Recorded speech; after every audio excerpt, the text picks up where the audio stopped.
All right, students. So let's start our lecture. Good afternoon, students.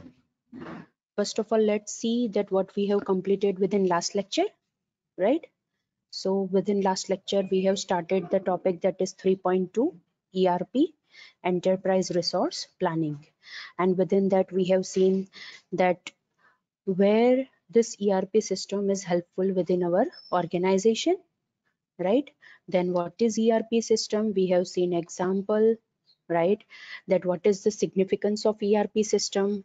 Then we have seen that where we will get an advantage if we use ERP system, right? Then we have seen various definitions of ERP system. After that, we have seen advantages, within which there were 4 advantages and 4 disadvantages. And after that, we have seen one example of ERP system, that is SAP R3, within which we have seen that what is the architecture of SAP R3, which type of database can be used within that architecture, which language is used to develop logic for application server, which can be the platforms that can be used, which are the relational database that are supported by SAP R3. Then we have seen the architecture of SAP R3, and after that we have seen components of SAP system. There are 7 different components, that is client, application server, then business application programming interface, database server, objects, repository, and tables. And within tables, we have seen there are 3 different types of tables, that is system configuration, control, and application data table. And again, application data table is further divided into 2 types, that is transaction table and master tables, right? So students, this was the topic which we have completed within last lecture, that is topic 3.2 ERP, Enterprise Resource Planning. All right. Now today we will start with the topic that is 3.3 Management Information System. It is also known as MIS. Again I repeat, today we will start the topic that is 3.3 Management Information System, which is also known as MIS, right? Okay. Now first of all, we will see that what is an overview of MIS. We can say obviously MIS के अंदर it is management information system. It means वहाँ पे भी वो term आता है, that is information system. So obviously जो हमने information system की definition देखी थी, हमने देखा था कि information system का usage क्या है. Likewise उसमें से ही हम उसके components और वो सारी चीजें यहाँ MIS के अंदर भी consider करेंगे, because after all MIS is also an information system, but it is useful to the management of our organization, right? So we can see that MIS is an organized collection of people, procedure, software, databases and devices. अगर आपको याद हो तो यही सारे components थे for computer based information system, right? So same components हमने यहाँ पे list out किए हैं. That is, we have to consider कि अगर हम people, procedure, software, databases and devices का organized collection बनाते हैं ताकि वो routine information वो provide कर सके. Again I repeat, routine information वो provide कर सके, that is day to day information वो provide कर सके. और उसे information किसे provide करनी है? Obviously to the manager and decision maker. Right मतलब मैनेजर और डिसीजन मेकर को अगर रूटीन इंफॉर्मेशन चाहिए, then MIS is useful at that place, right? So students, this is how कि आप MIS को कैसे डिफाइन कर सकते हो, right? Now another thing is that MIS will give a competitive advantage to the company. Again I repeat, MIS will give competitive advantage to the company. कैसे? Because MIS will able to provide right information to the right people in the right format at the right time. जो information की ज़रूरत है, जिसको वो information की ज़रूरत है, जो फॉर्मेट में इंफॉर्मेशन की ज़रूरत है, and the time at which that information is needed, MIS का यूज़ करेंगे तो ये चीज़ पॉसिबल होगी. एंड वी नो कि अगर हमारे पास time to time updated information है हमारी कंपनी रिलेटेड या XYZ जो भी हमारी कंपनी को बेनिफिट में रहे, तो ऑब्वियसली वहां पे हमें कॉम्पिटिटिव एडवांटेज रहेगा, राइट?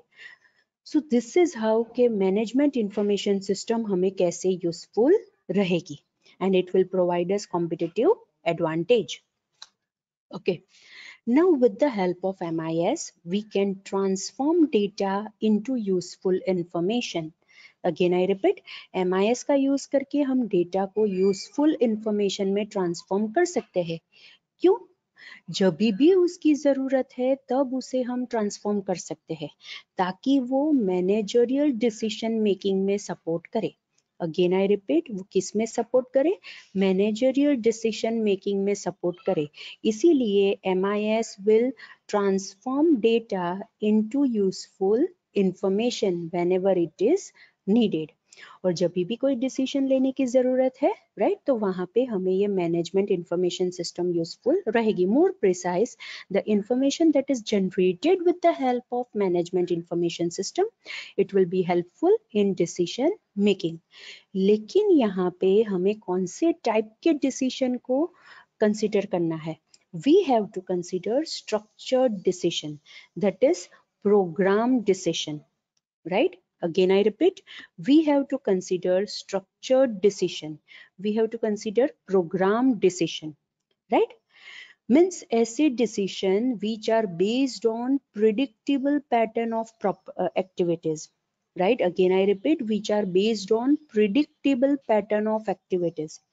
जो भी एक्टिविटीज हम करेंगे उसकी पैटर्न पहले से ही प्रिडिक्टेबल रहेगी, राइट? हमें पता होगा कि ओके ये ABC नाम की एक्टिविटी है, उसके बाद XYZ नाम की एक्टिविटी होगी, उसके बाद MNO नाम की एक्टिविटी होगी, उसके बाद दूसरी एक्टिविटी होगी. Means we know the pattern of activities, right, कि जिसका यूज करके वो एक्टिविटीज के बेस के ऊपर से हम ये डिसीजन ले सकते हैं. And that type of decisions are known as structured decisions और प्रोग्राम डिसीजंस, कि जो हम प्रिडिक्टेबल पैटर्न ऑफ एक्टिविटी के ऊपर से लेंगे, right?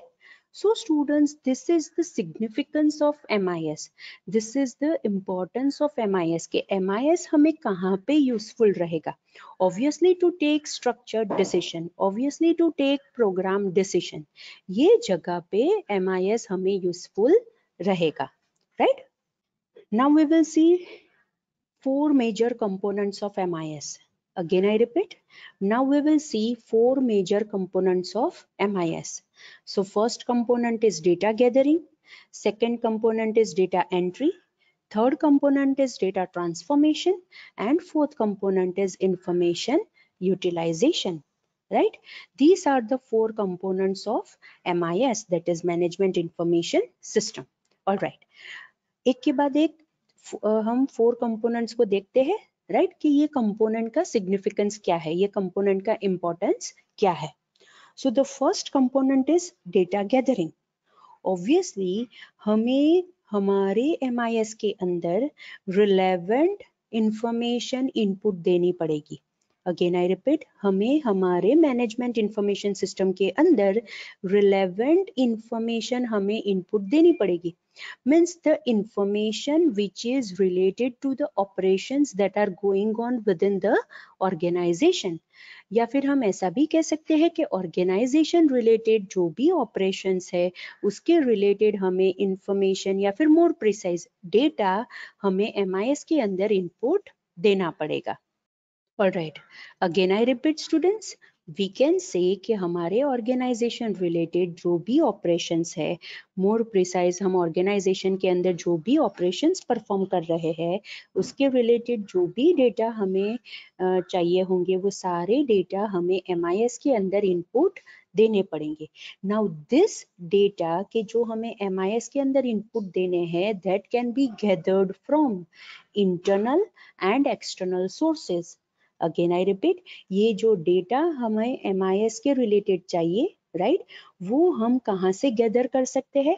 We can gather those data from internal as well as external sources, right मतलब हमें ऑर्गेनाइजेशन के अंदर से भी वो डेटा मिल सकते हैं और ऑर्गेनाइजेशन के बाहर से भी हमें वो डेटा मिल सकते हैं।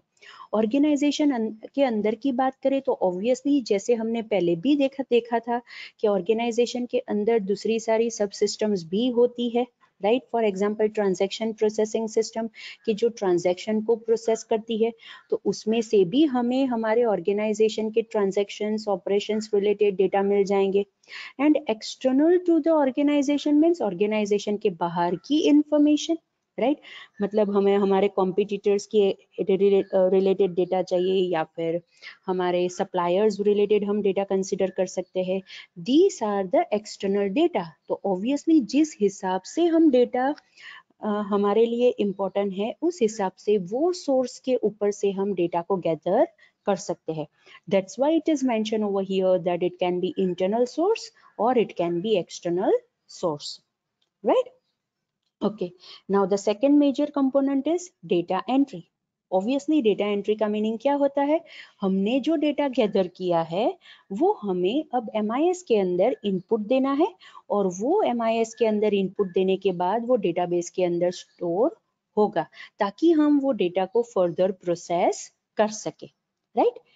अगेन आई रिपीट, ये डेटा एंट्री जो कंपोनेंट है उसके अंदर हमें क्या कंसीडर करना है, हमने जो डेटा ये फर्स्ट कंपोनेंट का यूज करके गैदर किए हैं वो डेटा अब हमें एक्चुअल MIS के अंदर इनपुट देने हैं और इनपुट देने के बाद MIS के अंदर वो डेटाबेसेस के अंदर स्टोर हो जाएंगे, right. And further it can be process, right. So future में जब भी उसकी जरूरत पड़े हम उसे प्रोसेस भी कर सकते हैं ताकि हम उसे यूजफुल इंफॉर्मेशन के अंदर ट्रांसफॉर्म कर सके। And that is the third component of MIS, that is data transformation. मतलब जो डेटा हमने ये फर्स्ट कंपोनेंट में गैदर किया था वो सेकंड कंपोनेंट का यूज करके हमने MIS के अंदर इनपुट दिया। अब third component that is data transformation, उसका यूज करके हम डेटा को यूजफुल इंफॉर्मेशन के अंदर ट्रांसफॉर्म करेंगे। अब किसका यूज करके हम ये डेटा को ट्रांसफॉर्म करेंगे, obviously by using some computer software programs, right. और वो डेटा ट्रांसफॉर्मेशन अपने आप नहीं होगा, वहां पे हमें टेक्निकल सपोर्ट भी चाहिए होगा, राइट। बिकॉज अगर डेटा तो हमारे पास डेटाबेस के अंदर है लेकिन कौन सा डेटा कब यूजफुल इंफॉर्मेशन में कन्वर्ट करना है तो वहां पे ऑब्वियसली कोई इनपुट देना पड़ेगा, टेक्निकल सपोर्ट चाहिए होगा फ्रॉम द स्टाफ और some another system user, right. So उस हिसाब से वो डेटा यूजफुल इंफॉर्मेशन के अंदर ट्रांसफॉर्म होंगे with the help of computer software programs, right. या फिर more precise we can say applications of computer software. So उसका यूज करके हम डेटा को इंफॉर्मेशन यूजफुल इंफॉर्मेशन के अंदर ट्रांसफॉर्म कर सकते हैं, right. And the fourth component is obviously अगर डेटा यूजफुल इंफॉर्मेशन के अंदर ट्रांसफॉर्म हो गया है तो अब हम उसे यूटिलाइज कर सकते हैं, that is the fourth component of management information system, that is information utilisation. इसके अंदर क्या होगा, ऑब्वियसली जो भी यूजफुल इंफॉर्मेशन है, राइट, जब भी वो मैनेजमेंट को वो यूजफुल इंफॉर्मेशन की जरूरत पड़ेगी वो MIS का यूज करके उसे रिट्राइव कर सकते हैं and it can be applied on variety of decisions. मतलब हमारे ऑर्गेनाइजेशनल के ऑपरेशंस को स्मूथ मैनर में करने के लिए, इजी मैनर में करने के लिए, या फिर ऑर्गेनाइजेशनल ऑपरेशन के अंदर कोई प्रॉब्लम आता है उसका सोल्यूशन फाइंड करने के लिए जो भी डिसीजंस लेने की जरूरत पड़े वो डिसीजंस के ऊपर हम वो यूजफुल इंफॉर्मेशन को अप्लाई कर सकते हैं। इन शॉर्ट वो यूजफुल इंफॉर्मेशन का यूज करके मैनेजमेंट डिसीजन ले सकते हैं and it can be retrieved as and when needed. जब जो इंफॉर्मेशन की जरूरत पड़ेगी हम विथ इजी मैनर हम आसानी से रिट्राइव कर सकते हैं from management information system, right. So students, these are the four components of MIS. More precise, we can say four major components of MIS. That is data gathering, data entry, data transformation, and information utilization. Right? Okay. Now, what is the primary purpose of MIS? Right? MIS हम क्यों use करेंगे, what is the primary purpose. Obviously कोई भी organisation के अंदर हम कोई चीज क्यों करते हैं, to achieve the goals, that is the first thing, right. Organisation के जो भी गोल्स है उसे अचीव करने के लिए हम MIS की हेल्प ले सकते हैं, that is the primary purpose. कैसे, तो हमने पहले भी देखा कि जो भी डिफरेंट टाइप्स ऑफ इंफॉर्मेशन है वो हम मैनेजर को प्रोवाइड कर सकते हैं, ताकि जो भी ऑर्गेनाइजेशन के रेगुलर ऑपरेशंस है उसके अंदर वो इंफॉर्मेशन यूजफुल रहे। मोर प्रिसाइज, जब भी कोई इंपॉर्टेंट डिसीजन लेने की जरूरत पड़े related to the regular operations of an organisation, तो उस वक्त हम MIS जो हमें इंफॉर्मेशन प्रोवाइड करेगा उसके ऊपर से हम डिसीजन ले सकते हैं और हम हमारे ऑर्गेनाइजेशन के गोल्स अचीव कर सकते हैं। So we can say that they can control, organize and obviously plan more effective decision making. हमें पता है कि डे टू डे ऑपरेशंस बहुत सारे होते हैं ऑर्गेनाइजेशन के अंदर, और कहीं ना कोई ऐसी सिचुएशन अराइज होती है कि जहाँ पे डिसीजन लेने की जरूरत पड़े, लेकिन ये डिसीजन किसके ऊपर से हम ले पाएंगे। ऑब्वियसली अगर हमारे पास कोई यूजफुल इंफॉर्मेशन है तो उसके ऊपर से हम कोई डिसीजन ले सकते हैं। इन शॉर्ट, जो भी डेली ऑपरेशंस है उसके रिलेटेड हमें फीडबैक भी मिल सकता है, राइट, इंफॉर्मेशन भी मिल सकती है, एंड उसका यूज करके हम आसानी से कोई भी डिसीजन ले सकते हैं, right. So students, this is the primary purpose of MIS, right. Okay, now for example, मैंने यहाँ पे एक एग्जांपल दिया है मैन्युफैक्चरिंग MIS का। Again I repeat, manufacturing management information system, मतलब ऐसी मैनेजमेंट इंफॉर्मेशन सिस्टम की जो हम मैन्युफैक्चरिंग रिलेटेड यूज करेंगे। ऑब्वियसली जैसे हमने इन जनरल MIS की डेफिनेशन देखी थी, अगर हम मैन्युफैक्चरिंग MIS की डेफिनेशन को हम बनाए तो हम किस हिसाब से कह सकते हैं, we can say it is a set of integrated systems, कि जो मैनेजर्स को हेल्प करेगा कहाँ पे, जो भी मैन्युफैक्चरिंग प्रोसेस है उसे मॉनिटर करने में हेल्प कर सकता है, या फिर रॉ मटेरियल की वैल्यू कितनी होगी ताकि हम उसे अच्छी तरह से फिनिश प्रोडक्ट के अंदर असेंबल कर सके। ये सारी चीज़ों को मॉनिटर करने के लिए, ये सारी चीज़ों को प्लान आउट करने के लिए manufacturing management information system use कर सकते हैं। इन शॉर्ट, अगर हमें मैन्युफैक्चरिंग डिपार्टमेंट के अंदर मैन्युफैक्चरिंग प्रोसेस को मॉनिटर करना है, रॉ मटेरियल की वैल्यू जाननी है ताकि हम उसे फिनिश प्रोडक्ट के अंदर असेंबल कर सके, सो ये सब जगहों पर, ये सारी सिचुएशन के अंदर हमें दिस मैन्युफैक्चरिंग MIS काम लगेगा। अब ये मॉनिटरिंग कैसे होगा, ऑब्वियसली अपने आप तो कोई भी सिस्टम खुद तो मॉनिटर नहीं कर सकती, या फिर मैनेजर्स खुद तो मॉनिटर नहीं कर पाएंगे, उनके पास कोई ऐसी इंफॉर्मेशन होगी उसके ऊपर से वो मॉनिटर कर पाएंगे। सो हम ऐसा कह सकते हैं स्टूडेंट्स कि जो भी MIS different types of reports हमें प्रोड्यूस करके देती है, वो रिपोर्ट्स का यूज करके मैनेजर्स बहुत अच्छी तरह से मॉनिटर कर सकते हैं। जैसे मैंने आपको पहले भी बताया कि MIS क्या करता है, डेटा को यूजफुल इंफॉर्मेशन के अंदर कन्वर्ट करता है। अब वो यूजफुल इंफॉर्मेशन हम कब कह सकते हैं, कि जब हमें वो पर्टिकुलर इंफॉर्मेशन कहीं पे यूजफुल हो, हेल्पफुल रहे, राइट। और अगर हमें ऐसा चाहिए कि जो इंफॉर्मेशन MIS प्रोड्यूस करके देती है वो यूजफुल रहे, तो ऑब्वियसली वो अच्छे फॉर्मेट में रिपोर्ट की तरह हमें उन्हें डिस्प्ले करनी पड़ेगी, right. So this is the way कि हम कैसे MIS का यूज करके, मोर प्रिसाइज MIS ने जो रिपोर्ट्स जनरेट किए हैं उसका यूज करके हम मॉनिटरिंग कर सकते हैं, राइट। अब ये रिपोर्ट्स कैसे मिलेंगे, ऑब्वियसली जो डेटा हमने MIS को इनपुट दिए थे उसने वो डेटा डेटाबेस के अंदर स्टोर किए हैं, और उसके बाद जब भी हमें वो पर्टिकुलर डेटा की जरूरत पड़ेगी in terms of useful information, तो वो उसे ट्रांसफॉर्म करेगा। ट्रांसफॉर्म करते वक्त ऑब्वियसली उसके ऊपर फिल्टरिंग भी हो सकता है, एनालिसिस भी हो सकता है, राइट। और ये सारे डेटा कहाँ से मिलेंगे, जो भी डेटाबेसेस के अंदर हमने स्टोर किए हैं, फिर वो ट्रांजैक्शन रिलेटेड डेटाबेस हो या फिर कोई और डेटाबेस हो, राइट। इन शॉर्ट, हमें ये सारी इंफॉर्मेशन को फिल्टरिंग करना है तो फिल्टर करो, एनालिसिस करना है तो एनालिसिस करो, 2-3 डेटाबेस में से डेटा गैदर करना है तो वो करो। इन शॉर्ट हमें इस हिसाब से रिजल्ट जनरेट करके देना है कि वो मैनेजर के लिए मीनिंगफुल रहे, मैनेजर को वो इंफॉर्मेशन हेल्पफुल रहे, and that information is to be presented in terms of reports, right? Okay,